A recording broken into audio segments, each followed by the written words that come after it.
呢一次唔單止係一場旅行，而係一場金色秋日嘅傳奇之旅。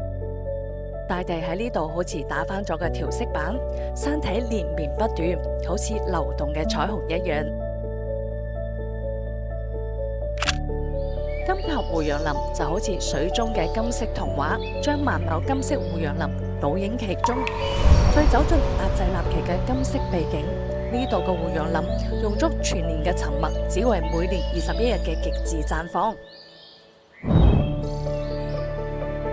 我哋走進嘉峪關關城嘅蒼茫，感受一夫當關、萬夫莫開嘅氣勢。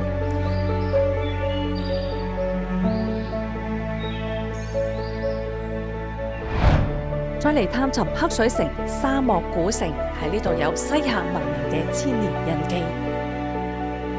而居延海最令人震撼嘅就係佢嗰場被譽為中國10大最美日出之一嘅破曉盛典，喺晨光瞬間，整個世界都被點亮。